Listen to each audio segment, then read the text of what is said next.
kusoo dhawaada codka ubax maanta waxa aan joogaa magaalada Stockholm waxa aan la joogaa walaalkay Muuse Dalmar Muuse magaalada miyaa barafkii laga habaaray sidee tiraahdeen ma ka ducaysteen sanadkan Ismaaciil wallahi waa runtaayo Axmed sanadkan barafkii fasax qaatay tusaalahan bilahan ama bisha koowaad ama bisha labaad oo kale bilaha ugu barafka badan ay ahaan jirtay awal laakiin imika sanadkan laga soo bilaabo October ilaa hadda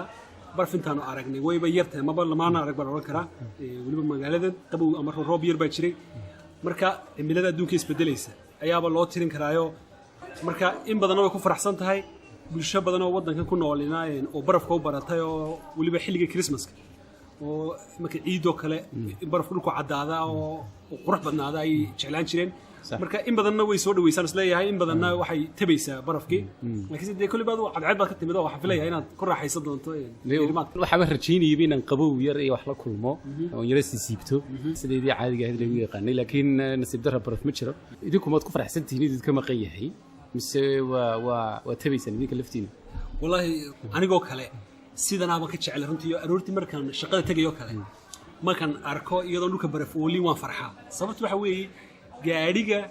ayaa baraf badan ma ku fuulo waxa waqti badan baa qaata inaan caag soo qaato gaariga barafka ka guro oo shaqadaada ka habsaamay sida ama hawliyaad lahayd gaarigu xitaa inta kullaanay mar badan waxa dhacday xitaa adoo guriga ku jiray inaad gaariga si kullaynayso oo sugto inuu muddo gaarigu kullaad si aad soo diiran aad ku haysan karto marka in badan oo aniga ila mid runtii sidan waaba ku faraxsan yihiin adiguna marka maanta ku arkay koor weyn iyo kaba qadar xidhnayd waxaan sinigii Ismaaciil wuxuu ugu soo tala galay barafkii aniguna aad baan runtii ugu faraxsanahay inaan maanta aan kula joogo sababtu waxa weeyaan waxyaabo badan oo qiimo labaad Muuse aad qabataa Muuse ahaan oo kala duwan dhamaantood laakiin meel isugu soo urura afka hooyo dhallaankeena waalidka xiriirka ka dhaxeeya qurbahan la joogo waxyaabo kala duwan oo noocaas laga yaabaa markaa in aad isku diiriso adigu dhanka buugaagta iyo su'aalaha wadnahaaga u dhow ee aad ka shaqeyso muxuu yahay qiimaha markaa akhriska iyo muhiimadda ay buugaagta carruurtu sideedaba horta u leeyihiin taa in la fahmaa muhiim taa ma isla garateen waalidka aad la shaqaysay inta badan ee halkan jooga Stockholm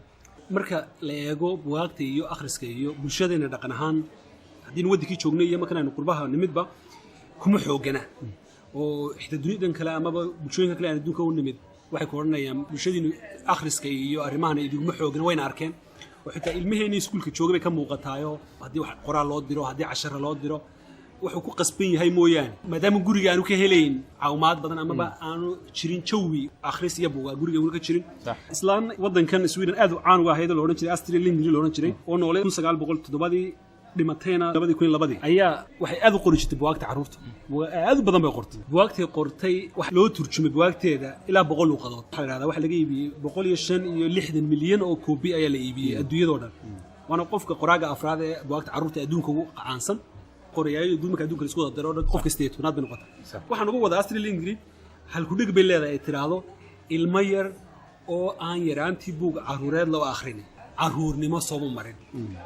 inuu waxa ku darsan karnaa ilmo yar oo aan loo sheekayn waxba ka dhiman sheekadiina maadaama markii miyiga la joogay loo sheekin jiray laakiin si aynu qurbihii iyo magaalooyinka soo galnay waxaan ku qasbanay in waqti loo akhriyo waayo akhriskani raaxadii raaxaysanayaan madadaalada ahayd mooyaane xitaa iskuulkii waxbarashadii iyo dadnimadiisa iyo barbaarintiisa bay qayb ka tahay moogtay marka runtii markan waalidiinta ka wada shaqeysaan in badan oo fahansan waan arkaa laakiin laga badan yahay inta aan fahansanayne u baahan in la caawiyo lala sheekaysto loo sharaxo ayaa aad u badan marka intaan oo carruurta arrimahan buugaagta carruurta iyo suudaantooda iyo arrimaha ku dhex jiray runtii waa waxyaabo aad u xiiso badan saaxiibada dadka waaweyn aan ku leeyahay kuwan carruurta ku leeyahay baa ka badan waxay markaa aragto ilmaha buugaaga akhriyay waalidkiisa isagoo la socdo maalinta baad saragtaan uu kaa dhawaysanaya xitaa wuxuu arkayaa inaad adiga iyo isagu aad iska fahmi ogtihiin marka hooyadii aabi loo eego waayo adigu waad kala sheekaysatay laakiin si halka inaanu fursadda helin laakiin Muuse sanad sheegaysa oo kale inaga buugaagta waxay noogu jiray meeshooda sheeka xariireed wax la oran jiray marka wadka loo sheekeyn jiray marka sheekooyin noocaas ayaynu inoogu jiray dhanka buugaagta ay imka ugu jiraan laga yaabo marka waxaan ku weydiinayaa maadaama ni jirin buugaag aynu inagu soo qornay oo ama dhaqan u lahayn oo ciyaalka khuseeya ama ciyaalka loogu tala galay maxaa samaysaan ma waxba turjintaan ma waxba qortaan see la sameeyo 10 sano u dambeeyay ama 15 sano u dambeeyay dadaal aad fara badan baa jira dad aan badnay laakiin saadana baraka leh oo fiican oo dadaalaya jiro wax qora haw badnaada in sheekooyinkeena hore dhagdheer iyo wiilwaal iyo kuwii ha ururiyaan dadaal kalaasna garab socdo ah in la turjumo waanan qoraa kuweeni waanan turjumaa oo buugta Swedishka iyo naf Soomaali soo turjumaa صح kuwa buugta waliba kuwa ugu fiican ugu tayada fiican laan u arko marka labada dadaalba way socdaan mid baana iyaduna muhiim in la isla garto صح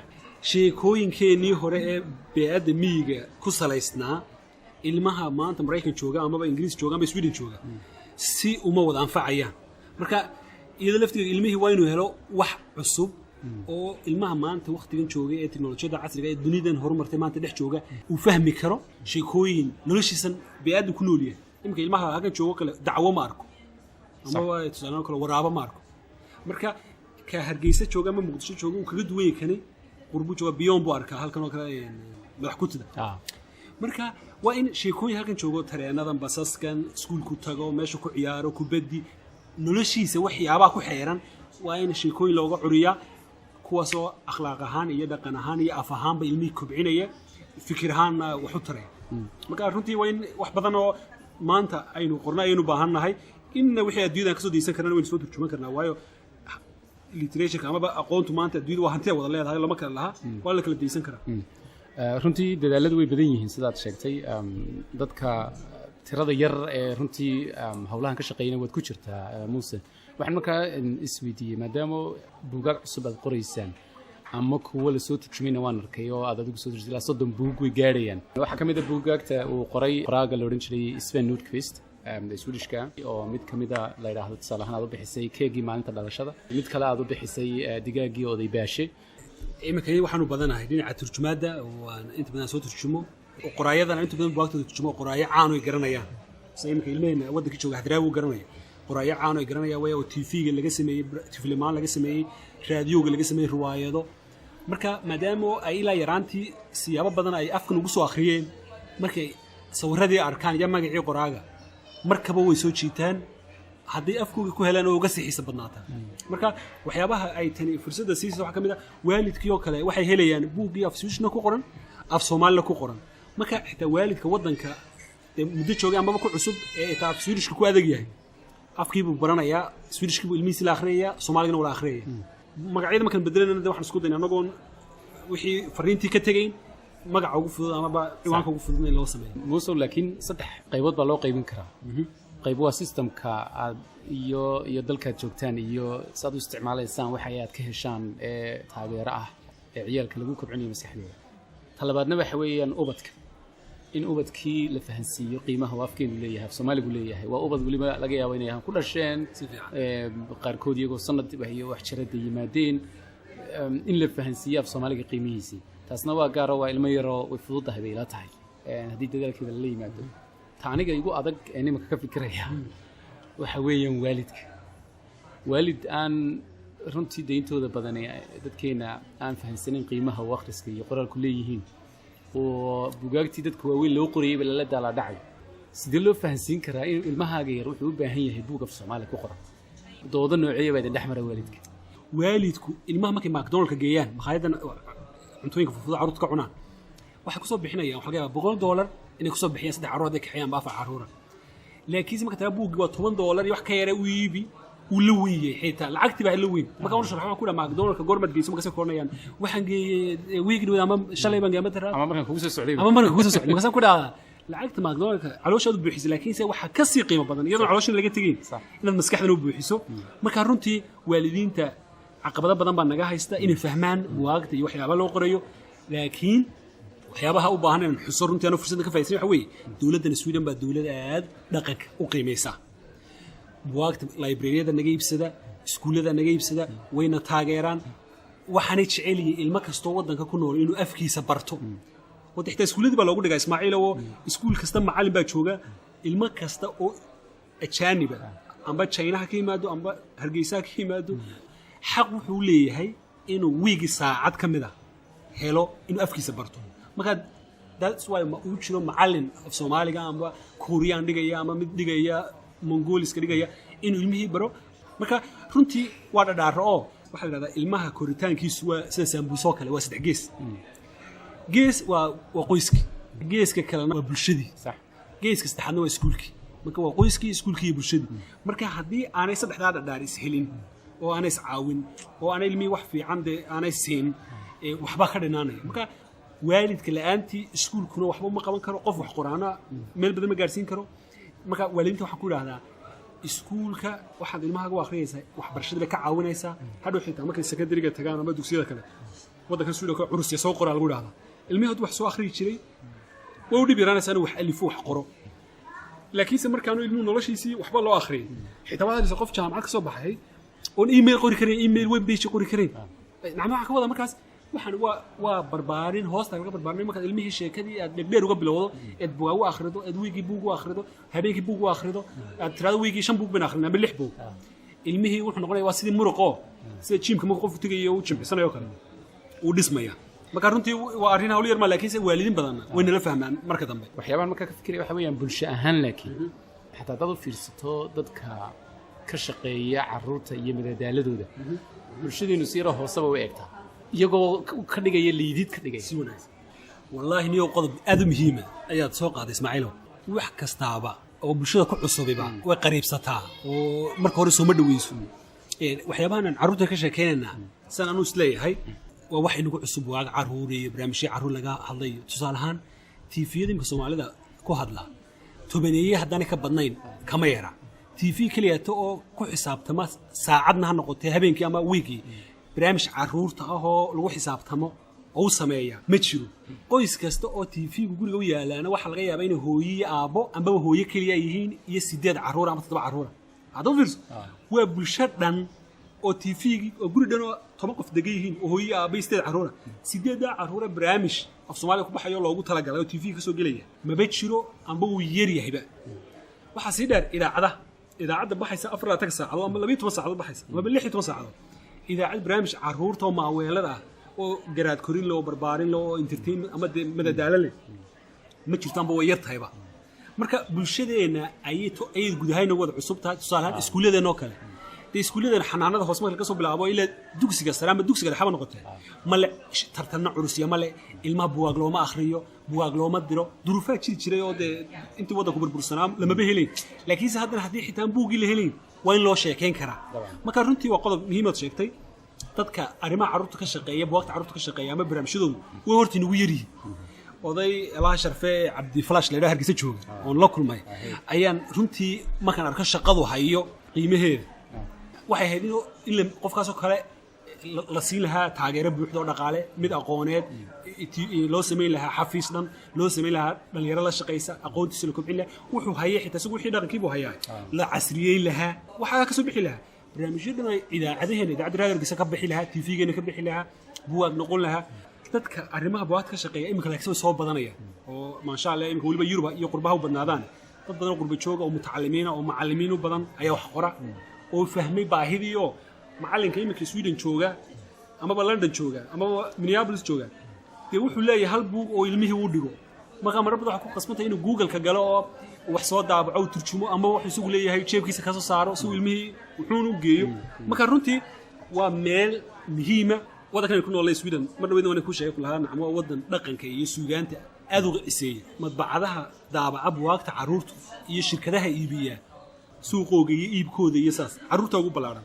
qorayaasha inta badan biladaha la siiyay ee caankiina carruurta u badan yihiin marna weyn waxa ku sheegay Astriling islaantaasi biladaha heshay bilada badan bay hayeen heer waxay gaareen si ay u qiiseeyaan in lacagtii waddankan ay ku sawiraan aniga ba daawan jiray barnaamijkeedii Pippi Longstone Soomaa imika Pippi oo kale waa barnaamijyada ugu caansan marka xitaa eeg lacagta waddankan ayaa lagu sawiray Astriling sababtu waxa weeye waa qofkan waxay gashatay bulshadeeda ayaa wax qiimo ah carruurtii haddaynan wax barin tarbiyad ahaan garaad korin inaan u sameyn aqoon ahaan inaan kordhin jir ahaan inaan dhisin marka haddaana jirkoodii maskaxdooda isla socon sidee baa 18 jirka markuu gaaro looga fili karaa in uu noqdo midho wanaagsan oo bulshadii wax ku soo kordhiya amba loo aayo way adkaanaysaa runtii marka runtii arrintaas way jirtaa laakiinse waxaan isleeyahay imika muddooyin ka dambe baraaruga aad u qurux badan baa jira loona baahan la sii xoojiyo ilaahu naxariistani loo oran jiray maxamed cabdiraxmaan lugooyo ku magac dheeraa abo lugooyo ayaa waxa uu lahaa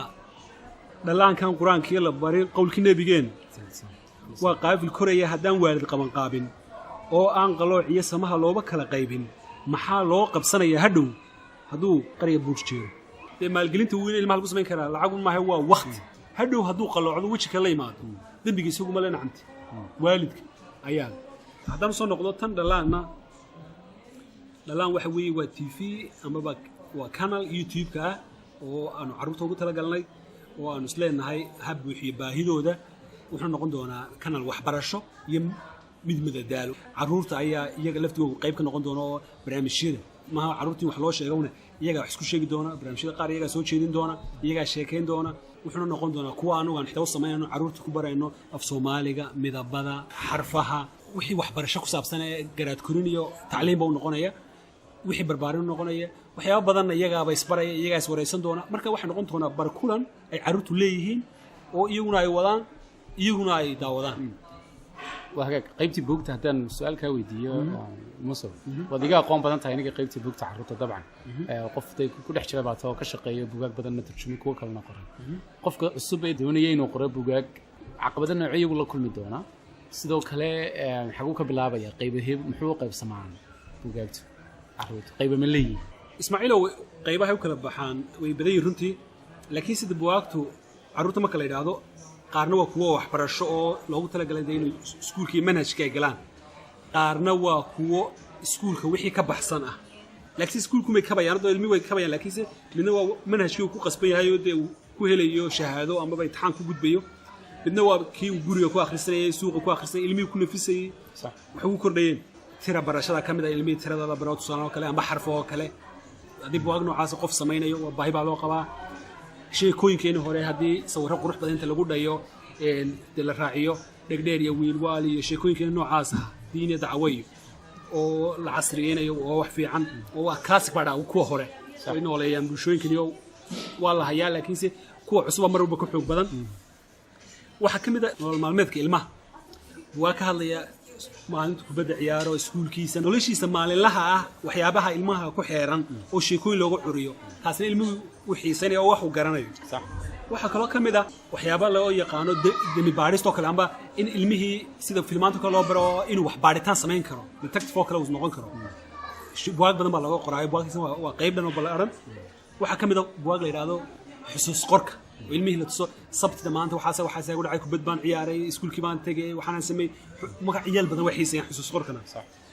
buwaag badan oo ka mid ah waxa iyaguna yihiin waa sheekooyin malaawaala oo qaar da'da weliba inta badan 8 jir iyo wixii ka roon oo sheekooyin yar oo kooban malaawaala loo sameeyaa qaar garaad korinaa jira muslimka diin iyo dacwo kale diinkii baa ka badiyay dacwadii dee ilmihii warkaya inay wax qaldan yihiin laakiin waxa la rabaa inuu fikiro uu yiraahdo sidee diinkii guuranaya dacwada afarta lagood la cararaysa uga dheereen kara marka ilmi waa inuu isweydiiyo laakiin waxa la tusayaa dacwadii hadday seexato dee isagu gurguray maruu mugaari marka waa garaad korin ilmi waa la carinaya waxa kale kamid ah kuwa Syria inta badan farshaxana oo sidii karatoon oo kale u samaysan oo dad caadi aan ahayn waxa kale oo kamid ah kuwa suugaano heeso sheekooyin yar oo maanso dhigan qaar baa jira barbaarin oo ilmihii la barayo tusaale kale sida dabdamiska nadaafada habeenkii adoo in ka cadayana seexanin dadka sida hawla hadlin waa barbaarin bay u badan iyaguna taariikh baa ku jira oo in tusaale kale Hargeysa laga sheekeynaysa Stockholm baa laga sheekeynaysa ilmihii juqraafiyaanka taariikhan baad dhisaysa aqoon guud ku saabsan oo ayaa jira qaar ciyaaraha noocyada kale jira iyaguna waxa jira buugaag badan oo carruurta oo hees ah marka runtii qaybo way badan yihiin waxa kale oo aan ku dari lahaa iyaga xitaa baahi loo qabaa haddii cid u qorayso dictionary ama qaamuus carruurta iminka carruurta inay helaan qaamuus sawirro badan buu baahan yahay waana caqabadaha haddaan nahay dadka inta badan buugaagta carruurta iyo ka shaqeeya waxaan u baahanahay qof farshaxanista ah oo aqoontii oo wax qurux badan sawiri kara wadanka jaamacada laga baxay ilaa 5 sano la dhigtaa inaad noqoto qof hawlaha ka shaqeyn kara laakiin qof amba gaarka isku baranba haba bartay waxyaabahaas kale waxay u baahan yihiin qof farshaxanka ku fiican oo tiknoolajiyada casriga aan ku shaqeyn karo marka sawiro ilmihii soo jiidan karo sawirku af Swedish ku helayo af Soomaaliya lagu siin karo ayuu u baahanahay way ilmihi hadii kale wax dareemaya inuu kan ka tayo liito ama uu kan ka foolxiyo ama kii kale adoo fariintaadina marsanay waan arkayaa waa hawl qaran weeyaan hawlaan aad haysan runtii ma aha wax sahlan qaybtiid kaga soo aadan tobanleebkeed baad samaysan baa la oran karayaa waayo kaliya ma aha inaad wax qortaan oo aad shirkadii daabacaysay u geysaan waa inaad wacyigelin samaysaan weeyaan sidoo kale waalidkii tababartaan ileen waalidkii haddii aan lagu qancinin inuu buugani muhiim u yahay ilmihii in fiidka loo akhriyo ama aanu ilmuhu aanu arkin waalidkii wax akhriyaya isaga laftiisa way ku adkaanaysaa ilmihii yara inuu isaguna wax akhriyo wacyiga noocaas oo kale ah uu idiin sii soconaya ayaan aaminsanahay waa shaqadiinii maanta waxaa lagu jiraa fasax baa lagu jiraa shaqooyinkii waa lagu noqonayaa isniinta muxuu qorshahaagu yahay iminka laga bilaabo isniinta ilaa iyo mustaqbalka dhow xageed kaga hagaagaysaa shaqadaadii arrimahan buwaagta iyo waxyaabaan ka shaqaynaya shaqadeeda koowaad maaha laakiinse waxaan qabtaa waqtiga firaaqadayda ayaa waxaana qabtaa shirkad buwaagta soo saarto oo Soma Books la yiraahdo baan bilaabay oo sameeyay taas inta badan ku shaqeeyaa laakiinse inta badan waxaan waxyaabaa inta badan aan qabanayo dhan waa waqtiga firaaqada ahayd marka shaqadeeda caadiga ana hawsha ka shaqeeyaaba ah waalidka iyo caruurtu sidii isku fahmi lahaayeen sidii ay waalidka waliba ajaanibka waddanka la qabsan lahaayeen marka waxaan dareemaa in aan wax baranayo oo waalidiintii wax ka baranayo waaragnimo badan caqabado badan aan qaar la xalinayo qaar badan aan ka dhageysanayo wax badan oo xog ay hayaan iyo waliba inaan xalkina qayb ka ahay marka runtii arrintani waa arrin bulsho waana arrin qof kasta intii uu kaga darsan karo ee wax ka qaban karo uu ka qaban karo runtiina bulshooyinka adduunka haddii qofku yiraahdo shaqadayda iyo gurigayga iyo qoyskayga ayuumaan ku koobnaanaya nolosha qurux ma ilaateen adduunyada wax dadka quruxda u yeelay in waxyaabahan maanta ku raaxaysanayna dunida ku haysana ku soo kordhiyay waa dad inta badan nafrid sameeyay oo waqtigoodii wax iska gooyay marka runtii shaqooyinkan iyo arrimahan qabto aad baan ugu raaxaystaa waan waqti badan iga galaa laakiinse wax micno leh ayaan waqtiga gelinaa